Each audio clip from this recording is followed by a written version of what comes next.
So often we see videos where people are showing their perspective of their class or whatever, and what we don't often get along with that is what's going on in their heads during the encounter, why they're doing the rotation they're doing. So I wanted to set up a little series where as I'm fighting these bosses, I'm explaining why I'm casting what I'm casting, why I'm doing whatever and moving to wherever at any given instance, so that maybe, you know, folks who are trying to become better disc priest players can maybe get some insight into my style of playing. I need to point that out. There's many different styles of playing.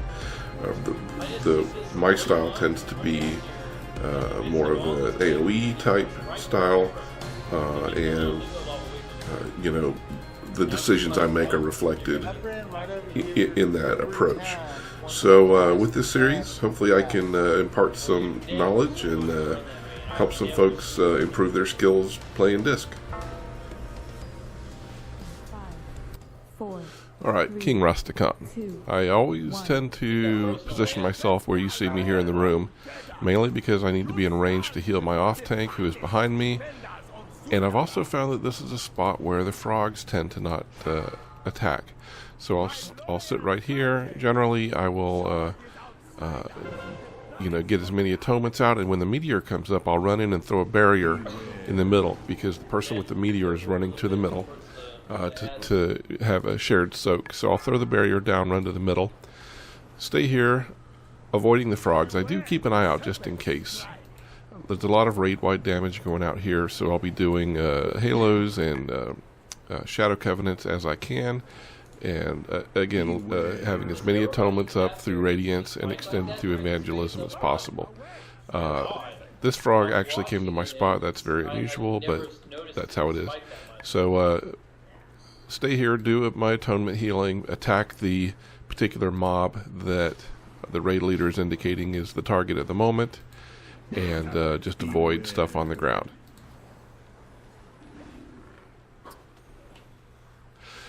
Some upcoming abilities that we have to avoid, one of which is fire debuff, which puts a circle around you. What we tend to do is stay 5 to 8 yards spread. If you get fire, you don't move, and people move out of your circle. If you start moving around with fire, you'll be dumping the fire on people, and that's a bad thing. So this is the transition phase from the ads to the boss. At this point, we will all focus on King Rastakahn and attack him.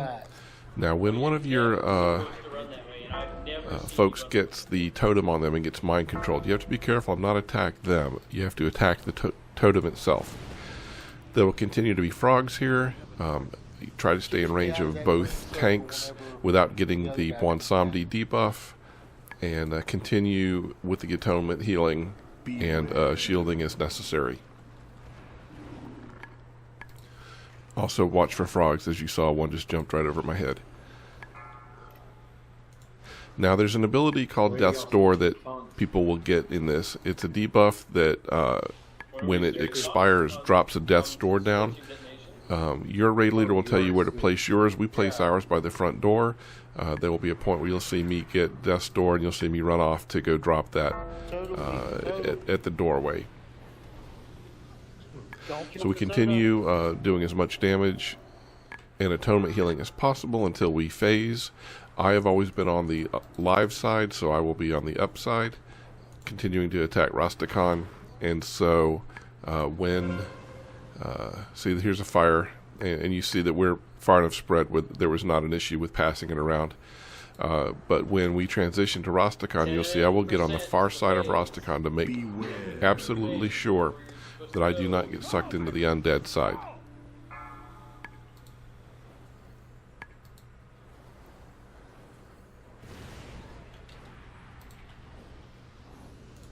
So continue to avoid standing in things, avoid the frogs, keep atonements going, make sure that you're not passing fire around.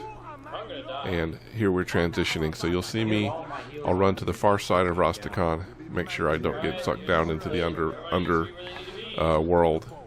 And once that's done, the tank will move Rastakahn back up to the throne, and we will fight him there. Now, there will be several ads that come out, and the raid leader will tell us which ones to attack. So again, we stay spread for purposes of the fire. I will keep atonements going. I will use shields for people who are taking large amounts of damage to enable the other healers to be able to assist with them. So what? To avoid further damage, and basically you're avoiding these little balls here, and you're trying not to pass fire.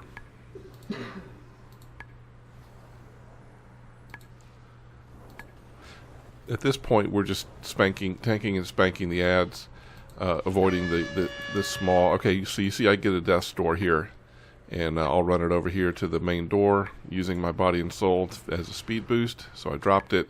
Now I'll head back to the raid. At this point, I probably can put up another radiance or two and extend them with evangelism, and again, keep the atonement heals going. Sorry guys, that was my bad. Okay.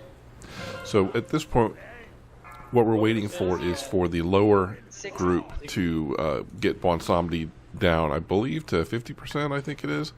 Once they get him down and the entire group is back together fighting Rastakahn, basically at that point you're just avoiding things. Now, one of the things you'll see is there'll be a number of people who die on the lower side. This boss, unlike most heroic bosses, can be beaten with about 2/3 of your raid group still alive. So as long as you have about 2/3 of your people alive, I guess the right 2/3 maybe, you shouldn't have any problem completing this.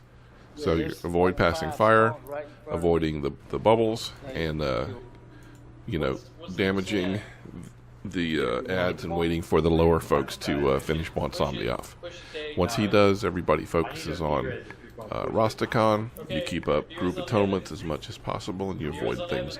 Now, there's one ability he does, I think it's called Inevitable End, where he starts sucking everybody towards him. During that phase, I tend to try to put out as many shields on people as I can to give them speed boosts, because you're running away from the suction, but you're also trying to avoid balls at that point as well. So it's very much a Don't get hit by orbs. So here's an example of it right here. So as you see, I'm running away, but running in place, and I'm trying to manipulate myself in between the orbs that are floating around. And once it stops, you just back up with your normal healing rotations. Dan, please don't go up the desk door there. Shit. Shit, sorry. Continue to avoid not passing the fire around. So right now, all I'm doing is keeping atonements up and hitting the boss, trying to get as much throughput as possible while avoiding orbs. You don't want to get too close to him, because when he does that inevitable end, if he sucks you all the way to him, it's a one-shot. So you want to avoid him, avoid the orbs, try not to pass fire. And at this point, this becomes quite a cluster. See here, we pass fire around a little bit. It's almost inevitable with people dodging around. It's very difficult not to pass the fire, but you got to try to be careful. So avoid orbs, avoid getting pulled to the boss, keep atonements up, keep attacking the boss. See, we passed it around a little bit there too.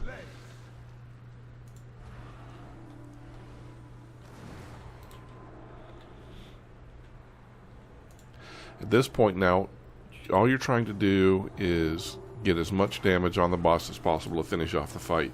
Lots of dots, as many as possible, and people avoiding, the stuff on the ground, the balls that are floating around. And it's kind of hectic to focus and address. So what you'll see is I'll do a lot of shielding here, insta casts, so I can focus on not standing in stuff.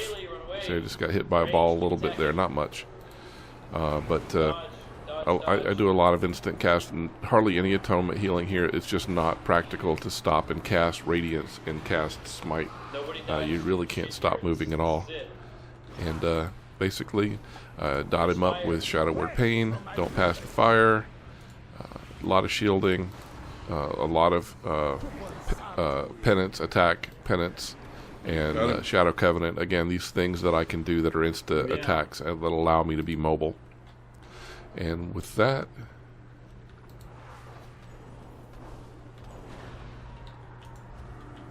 Joe. whew. Daughter. So there you go. We're actually going to field to start Very the hectic rest fight. tomorrow. Needs a lot of coordination. It is forgiving because it does allow people to die, but super fun, and I hope you enjoy it. Happy gaming.